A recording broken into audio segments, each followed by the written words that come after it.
নেতা তারেক রহমানকে ভালোবাসা, এটা আমাদের দলের একটা বড় শক্তি।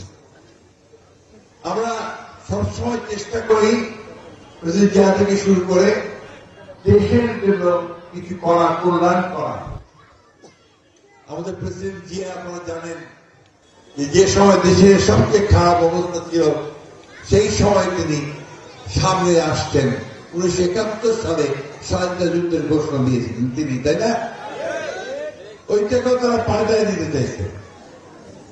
জিয়া নাকি স্বাধীনতার ঘোষণা দেয় নাই, এইসব মিথ্যা কথা তারা বিচার করছে, তাই না? এবং সেই প্রেসিডেন্ট জিয়া পরবর্তীকালে তিনি দেশের কল্যাণের জন্য এমন কতগুলো কথা কাজ করতেন, এই কাজগুলো আমরা এখন করতে পারি না। তিনি প্রথম এই দেশের সংবিধানের মধ্যে, যেহেতু দেশের 93% মানুষ মুসলমান, সেই কারণে তিনি এটাতে বিসমিল্লাহির রহমানির রহিম সংযোজন করেছিলেন। তিনি প্রথম যিনি এই সংবিধানের মধ্যে, কনস্টিটিউশনের মধ্যে আল্লাহর উপরে অবিচল আস্থা বিশ্বাস, এই কথাটা তিনি সংযোজন করেছিলেন।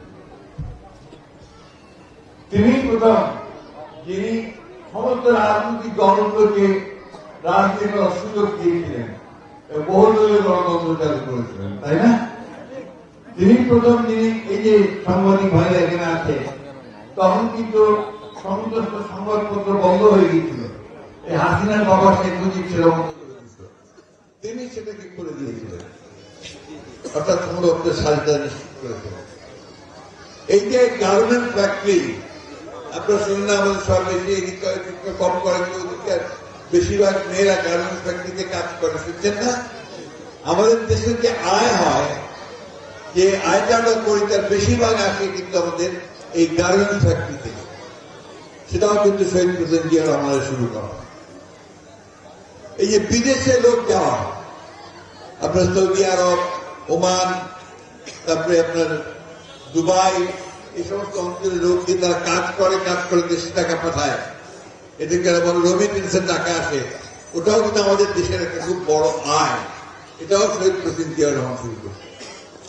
অর্থাৎ ভালো কাজগুলো তিনি সব শুরু করেছেন। আর আমাদের দেশের যে বেগম খালেদা জিয়া, তিনি যখন আসলেন, তিনি কি করলেন? তিনি মেয়েদের লেখাপড়ার জন্য ক্লাস 12 পর্যন্ত বিনা বেতনে লেখাপড়া করতে পারবেন, সেই সুবিধা তিনি ঠিক করে দিচ্ছেন। যার ফলে আজকাল আমাদের মেয়েরা অনেক বেশি পড়াশোনা করে, তাই না? পড়াশোনা করে তারা চাকরি বাকরির সুযোগ সুবিধা পাচ্ছে। প্রিয় বন্ধুগণ, আওয়ামী লীগ গত 15 বছরে আপনাদের এই ঠাকুরগাঁ সদরে দুইটা ভাগ করে ফেলছে। একটা ভাগ হচ্ছে আওয়ামী লীগ, আর একটা ভাগ হচ্ছে বিএনপি। বিএনপির কোন লোক চাকরি পাবে না, গোষ্ঠীর মধ্যে যদি কেউ থাকে তাও চাকরি পাবে না, মসজিদ হবে না, মসজিদে কোনো টাকা দেওয়া হবে না, বিএনপির কোন স্কুলে, কোন মাদ্রাসায়, কোন কলেজে টাকা দেওয়া হবে না। এগুলি করছে না কি? আখাড়া করে কই আছে পয়সা নাকি তোমার? আওয়ামী লীগ আমাদের টাকা পয়সা হিসাবের কাছে পয়সা দিত? চিরারণ তো পায়নি, কারণ চিরারণ হল বিএনপি। আখাড়া করে পাইছে? পায়নি। রুইয়াও একই অবস্থা, যারা শুধু আওয়ামী লীগ করছে তারা পাইছে, তারা কেউ কিছু পায়নি, যতই বলুক, আমি দেখছি আপনার। আর যে স্কুলটা বিএনপির হাত দিয়ে তৈরি, ওটা তো পায়নি। ব্যারিস্টার জমিউদ্দিন সরকার স্কুল আছে না আমাদের জব্বর সাহেবের, দিছে কোন অনুদান? কোনদিন অনুদান দেয়নি, পাশেই কিন্তু জব্বরের চাকরি ছিল, এখন তো চেয়ারম্যান হয়ে গেছে, ভালো হয়েছে, আরো ভালো করবে ইনশাআল্লাহ। সবাই আমার ছাত্র, এই একটা সুবিধা। আমার সুবিধাটা হচ্ছে যে আমি যখন কলেজে শিক্ষকতা করেছি, সবাই আমার ছাত্র। এই একটা সুবিধা আমি আমার রাজনীতিতে পেয়েছিলাম, তাদের প্রতি কৃতজ্ঞ। এই দলটাকে তারাই করতেছে, তারাই চালাচ্ছে, যে ময়ম বসে আছে, তুইন বসে আছে, হামিদ তামিদ তাহান্দু, সব আমার ছাত্র, মাসুদ, ওরাই কিন্তু এই দলটা চালায়। আমি তো আপনার আউটসাইডার হয়ে গেছি এখন, মাঝে মাঝে আসি যাই গিয়া, তাও অল্প দিন, আপনাদের সঙ্গে দেখাও হয় না আমার, ঠিক না? সারা দেশে বিএনপির কাজ করতে গিয়ে আপনাদের সঙ্গে আমার এই একটা বিচ্ছেদ হয়েছে। বিচ্ছেদ হইতে নাকি বলেন না, বিচ্ছেদ হইতে? ইনশাআল্লাহ আমিও ভাবে বিচ্ছেদ হয় না, টিভিতে থেকে এই জন্য বিচ্ছেদ হয় না নাকি? আচ্ছা, দেখা যায় অন্তত। আচ্ছা, আমি এখন যে কথাটা আপনাদের বলতে যাব, যেটা অনেক খারাপ সময় আমরা পার করে আসছি, তাই না? 15টা বছর আমাদের উপর দিয়ে অনেক অত্যাচার দিচ্ছে, এই বিএনপির উপর দিয়ে অনেক, আর বিয়ের সমর্থক তারা, আর চেয়ারম্যানটা আরো বেশি, মামলা মোকদ্দমা শেষ নাই, ও মামলা আসামি অপরাধ একটাই বিএনপি করে। তো এখন এই 15 বছর পর আমরা চেষ্টা করছি মামলাগুলো যেন আমরা সামলাতে পারি, আমাদের নির্দোষ লোকেরা যেন কোনো সাজা না পায়, সেইভাবে আমরা আপনার কোর্ট কাছারি আমরা দেখি, আমার নেতারা সবাই নেতারা সেগুলো দেখি, এবং আল্লাহর হুকুমে সমস্ত মামলাগুলো প্রত্যাহার হয়ে যাবে। কতগুলো শেষ হয়ে গেছে, বাকি যেগুলো হয়নি সেগুলো শেষ হয়ে গেছে। এখন আমরা তো পুরোনো অতীত নিয়ে পড়ে থাকলে চলবে না, আমাদের কিন্তু নতুন করে সামনের দিকে তাকাতে হবে, তাই না? আমাদেরকে এই বিএনপিকে আরো শক্তিশালী করতে হবে, যাতে করে বিএনপি ভবিষ্যতে দেশের আরো বেশি কাজ করতে পারে। চিরালঙ্গের যে স্কুলগুলো হয় নাই, বিল্ডিং হয় নাই, টাকা পায় নাই, মাদ্রাসা মসজিদ হয় নাই, সেগুলোকে যেন আমরা করতে পারি, আরো লুটপাট করে নিয়ে গেছে, সেগুলোকে যেন আমরা ঠিক মতো করতে পারি, তার ব্যবস্থা করতে হবে, তাই না? আমরা সেই কাজটা করব। আমাদের এই চিরালঙ্গের কিছু এলাকা আছে, এই এলাকাতে পানির খুব অভাব, মানুষ চাষাবাদ করতে পারে না, এই সমস্ত এলাকাগুলোতে আমরা সেচের ব্যবস্থা করবো, ডিপ টিউবের ব্যবস্থা করবো, যাতে পানির ব্যবস্থা। রাস্তাঘাট যেগুলো হয়নি সেগুলো ইনশাআল্লাহ আমরা করার চেষ্টা করবো। কিন্তু সবচেয়ে বড় কথা ভাই, যে আমাদের এই যে বেকার ছেলে মেয়ে অসংখ্য, চাকরি বাকরি নাই, ছেলেপেলেদের মাস্টার্স করে বাড়িতে কোন চাকরি বাকরি নাই, এদের চাকরি বাকরি দেওয়ার জন্য সমস্ত ব্যবস্থা আমরা করবো ইনশাআল্লাহ। মা বোনেরা এবং বন্ধুরা, ভাইয়েরা, এবার আমাদের সবচেয়ে বড় মনে করতে হবে, এই অল্প সময়ের মধ্যে আমাদের নিজেদের গঠনকে আরো শক্তিশালী করতে হবে। নির্বাচন দিতেই হবে, আজকে হোক আর কালকে হোক, দিতে হবে না ভাই? 15 বছর তো আমরা ভোট দিতে পারি না, পারছেন? আমরা ভোট দিয়ে পড়ছেন তো, ভোট তো আবার 15 বছরের পরে আসতেছে, আমাদেরকে ভোট দিতে হবে, সেটা 2 দিন দেরি হতে পারে, আগে হতে পারে। সরকার আমরা সবাই মিলে কিছু সংস্কারের কাজ করতেছি। ওই আপনার যখন পুকুর মজে যায়, পানি থাকে না, তখন কাটে এনে আবার আপনার থেকে পানি আনতে হয় না, এখন এটাকে পানি আনতে হবে এই দেশটাকে, এই দেশটাকে সংস্কার করে আবার কাজ করার মতো উপযোগী করে গড়ে তুলতে হবে। যে জায়গায় খারাপ আছে সেটাকে ভালো করতে হবে, সেই কাজটা আমরা 31 দফা দিয়েছি আমাদের দল থেকে, তার কমিশন দিয়েছে, সেখানে আমরা সেটাকে চাই যে সেইভাবে কাজ করে অতি দ্রুত নির্বাচনটা হোক। কিছু কিছু মানুষ চেষ্টা করতেছে নির্বাচনটা দেরি হোক, না হোক, কেন? এগুলো না হলে ওদের সুবিধা, ওরা আরো দুষ্কর্ম করতে পারবে, আরো চুরি চামারি করতে পারবে, এই সমস্ত সুবিধা তাদের আছে। আওয়ামী চুরি করে শেষ করে দিয়ে গেছে, 26 লক্ষ কোটি টাকা চুরি করছে, একটা 2টা টাকা না, আমি গুনিবাও পারিনি, আপনারা পারবেন কিনা জানি না, 26 লক্ষ কোটি টাকা। একটা দেশে আর কি থাকে, এমনিতে গরিব দেশ আমাদের, এরা লুট করে বিদেশে পাচার করে, বিদেশে বাড়ি ঘর তৈরি করতে, ব্যবসা বাণিজ্য করতে, ছেলে মেয়েদের লেখাপড়া করছে, আর আমার স্কুল থেকে টাকা চুরি করে নিয়ে যাচ্ছে। এই যদি অবস্থা হয়, সেই দেশে আওয়ামী লীগকে আর কেউ চাইবে? মানুষ আওয়ামী লীগকে আর ভোট দিবে?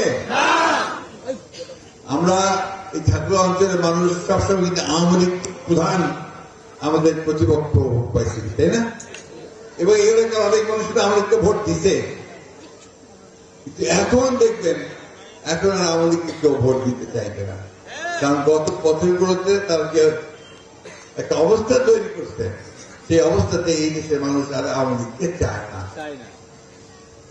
তো আমরা সেই নির্বাচনের জন্য প্রস্তুতি নিব, দলটাকে আরো সুন্দর করে গড়ে তোলার চেষ্টা করব। এবং একটা কথা আবার আমি বলতে চাই, সবটাকে বলে আসছি, আমরা তো আছি, আমাদের হিন্দু সম্প্রদায়ের ভাইরা আছে, তাই না, মা বোনেরা আছে, তাই তো, তাদেরকে যেন আমরা একইভাবে দেখি, আমাদের পাশাপাশি দেখি, সেই কথাটা আমাদেরকে মনে রাখতে হবে। তাদের মধ্যে যেন কোনো ভয় ভীতি কাজ না করে, আমরা যেন তাদের কাছে ভাইয়ের মতো, বন্ধুর মতো গিয়ে পাশে দাঁড়াতে পারি, সেটা আমাদেরকে নিশ্চিত করতে হবে। কারণ আমরা একই মাটির সন্তান, একই বৃত্তে দুটো ফুলের মতো। আমাদের দায়িত্ব হচ্ছে যে তাদের বিপদে আপদে তাদের পাশে গিয়ে দাঁড়াবে। আমার একটা ঘটনা মনে পড়লো, অনেকদিন আগে, তখন আমি পৌরসভার চেয়ারম্যান ছিলাম। আমি তো অনেক কিছু করছি, পৌরসভার চেয়ারম্যানও ছিলেন। সুযোগ চেয়ারম্যান ছিলাম, ওই সময় একটা ঘটনা ঘটলো, বাবরি মসজিদ অযোধ্যাতে, মনে আছে, বয়স্ক মানুষেরা আছে, ভারতের বাবরি মসজিদ ভেঙে দিল। তখন আমাদের বিএনপি সরকার ছিল, বেগম খালেদা জিয়ার প্রথম সরকার। উনি ভাবলে গেলেন যে বাবরি মসজিদে একটা মসজিদ ভেঙে দেওয়া বাংলাদেশে তো এখন খুব বিপদ হয়ে যাবে, একটা কমিউনাল রায়ট শুরু হয়ে যেতে পারে। এই চিন্তা করে তিনি সমস্ত জেলাগুলোতে জেলা প্রশাসকদেরকে, পুলিশ এসপিদেরকে সবাইকে বললেন যে সবাই অ্যালার্ট হয়ে যাও, বিএনপি নেতাদেরকে সবাইকে বলে দাও, সবাই মন্দিরগুলো পাহারা দিবে, হিন্দু পাড়া বহুদিকে পাহারা দিবে। আমি যখন পৌরসভার চেয়ারম্যান, সেই কারণে আমাকে তখন ডিসি সাহেব ছিলেন একজন চাকমা ডিসি, আপনাদের মনে থাকতে পারে, উগোজেন, খুব ভালো মানুষ ছিলেন। উনি আমাকে ফোন করে বললেন যে মির্জা সাহেব, আমি তো নিজেই অমুসলিম, আমি কিছু বলতে গেলে তোকে আরো বড় বিপদ হয়ে দাঁড়াবে, আপনি একটু আসেন, অনেক রাত্রি, একটু আসেন, আপনি আমাকে সাহায্য করেন। আমি রাত্রি গেলাম তার বাসায়, আমাকে বললেন যে আমি এখন কি করতে পারি। তাই বলে আপনি কাজ করেন, কালকে ইতিমধ্যে জামাতে ইসলাম আবার মিছিল বের করছে যে তারা প্রতিবাদ মিছিল বের করবে। মসজিদ ভাঙার পর মিছিল বের করা মানে কি, ওটা একটা ভয়ঙ্কর ব্যাপার না? মিছিলটাকে ঠেকানো যাবে? ঠেকানো যাবে, ও অনেক খারাপ কাজ করে ফেলবে, তাই না? তো তখন আমি বললাম যে কালকে তো শুক্রবার আছে, আপনি আজকে রাত্রে পারলে আজকেই আমাদের মৌলানা তমজুদ্দিন সাহেবকে একটু তুলে নিয়ে আসেন, আমরা ওনাদের সঙ্গে একটু পরামর্শ করি। মৌলানা তমজুদ্দিন সাহেবকে আজকেই তুলে আনা হলো ডিসির বাসায়। উনি সব শুনে বললেন যে আপনি চিন্তা করবেন না, আমি এটা হ্যান্ডেল করতে পারবো। উনি যখন পরামর্শ দেন যে কালকে সকাল 10টার মধ্যে আপনি সমস্ত ইমামদেরকে ডাকেন, মসজিদের যারা ইমাম আছে সেই ইমামদেরকে ডাকেন, আমি তাদের সঙ্গে কথা বলবো। আর আমি যেহেতু পৌরসভার চেয়ারম্যান, আমাকে বললেন আরো তুলে থাকবা। সবাইকে ডাকলেন, ডেকে দরজা বন্ধ করে 10টার সময় তিনি সবাইকে বললেন কালকে যাতে কোনো মিছিল না হয় সেই ব্যবস্থা আপনাদেরকে করতে হবে, আপনাদের বয়ানের মধ্য দিয়ে যে ওয়াজ করবেন খুতবার আগে, সেই ওয়াজের মধ্যে এমন ভাবে বলতে হবে যে এটা করাটা আমাদের খুব অন্যায় কাজ হবে। আমাকে বললেন তুমিও পরামর্শ দিয়ে চলে আসো নামাজ পড়তে। আমি পরামর্শ দিয়ে নামাজ পড়তে। তো মৌলানা তমজুদ্দিন সাহেব প্রথমে অযোধ্যা বাবরি মসজিদ ভাঙার খুব প্রতিবাদ করলেন, অন্যায় বললেন। তারপরে তিনি বললেন কিন্তু আমরা কি তাই করবো, ওরা যা করছে আমরা কি তাই করবো? তারপরে উনি বললেন যে কোরআন শরীফে খুব পরিষ্কার করে বলে দেওয়া আছে যে আমানত যারা খেয়ানত করে তারা মুসলমান না। আর হিন্দু সম্প্রদায় যেহেতু আমাদের মাইনরিটি, সংখ্যালঘু, তারা হচ্ছে আমাদের কাছে আমানত, তাদের কোনো কিছু নষ্ট করা হচ্ছে না, খেয়ানত করা হবে। সুতরাং আপনারা এই অন্যায় কাজে, এই অনইসলামিক কাজে, আল্লাহ যেতে মানা করছে সেই কাজে কেউ যাবেন না, পরিষ্কার করে বললেন। তারপর তিনি আরেকটা উদাহরণ দিলেন, বললেন যে হযরত আলী একটা ইহুদিদের সঙ্গে যুদ্ধের পরে সন্ধির আলোচনায় বসতে, একটা ইহুদিদের একটা উপাসনালয়, ওখানে যে ছায়া পড়ছে সেই ছায়াতে বসে সন্ধির আলোচনা হচ্ছে, সন্ধির আলোচনা হচ্ছে, সন্ধির আলোচনা চলছে। সেই সময় আসরের নামাজের ওয়াক্ত হয়ে গেল। তো আমি তো ওদের দাবি বললেন যে আমার তো নামাজ পড়তে হবে, আমাকে একটু জায়গা করে দেন। ওরা করলে তো ইয়ে যে ছায়াটা পড়ছে তা ওখানেই আপনার জানামাজ দিতে হবে। উনি জানামাজটা বিছিয়ে কিছুক্ষণ পরে উঠে গেলেন, উঠে দূরে গিয়ে নামাজ পড়লেন। নামাজ পড়ে ফিরে আসলেন, তখন ইহুদিরা বললো, হুজুর আপনি কি আমাদেরকে অবজ্ঞা করলেন, ঘৃণা করলেন যে আমাদের উপাসনালয়ের পাশে আপনি নামাজ আদায় করলেন না? না না, তা না, আমি নামাজ আদায় করলাম এখানে এই জন্য যে আজকে যদি আমি এখানে নামাজ আদায় করি তাহলে এটা তোমার উপাসনালয় থাকবে না, এটা একটা মসজিদ হয়ে যাবে। এই যে ইসলামের ব্যাপারটা, এই যে ইসলামের যে আপনার ধ্যান ধারণা এবং আমাদের পবিত্র ইসলামে যে সমস্ত কথাগুলো বলা হয়েছে, অন্যের ধর্মের প্রতি সম্মান, অন্যকে আঘাত না করা, অন্য ধর্মের কোনো ক্ষতি না করা, এটা কিন্তু আমাদের ধর্মের সবচেয়ে বড় একটা শিক্ষা এবং আমাদের একটা দায়িত্ব। তাই আমরা যেটা বলতে চাই, আজকে আমাদেরও এইখানে এই সময় আমাদেরকে হিন্দু ভাইদের পাশে দাঁড়াতে, তারা তাদের জন্য তারা নিরাপত্তার অভাব বোধ না করে এবং তারা যেন কখনো ভয় না পায়, দায়িত্বটা আমাদের।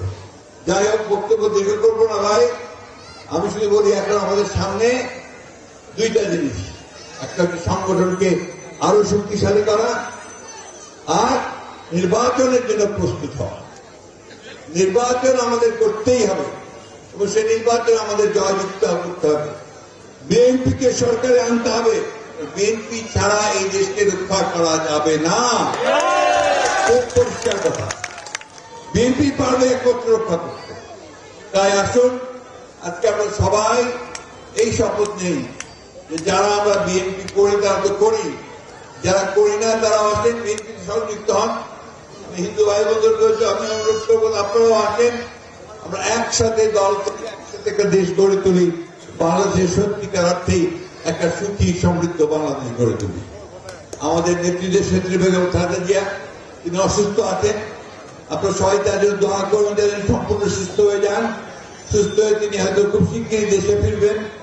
আমাদের নেতা তারেক রহমান সাহেব, তিনি যেন খুব শীঘ্রই দেশে আসতে পারেন, আমাদেরকে নেতৃত্ব দিতে পারেন। আর করুণাময় আল্লাহ তাআলার কাছে আমরা সেই দোয়া চাই। আর সব শেষ কথা হচ্ছে যে আমরা এমন কিছু করব না যাতে জনগণ আমাদের উপরে ক্ষুব্ধ হয়, এটা ভাই মনে রাখবেন একটু। এই কিছু কিছু মানুষ আছে যারা বিএনপি নাম ভাঙায় কিছু কিছু খারাপ কাজ করার চেষ্টা করে, সেটা আমরা করতে দিব না। আমরা যদি এটা কাউকে পাই, আমরা সাথে সাথে তাকে আইনের কাছে সোপর্দ করব। ঠিক আছে? ঠিক আছে তো? আর বহুদিন তো নির্বাচন হয়নি, বুঝছে না? মার্কাতে কি মনে আছে? হয়নি।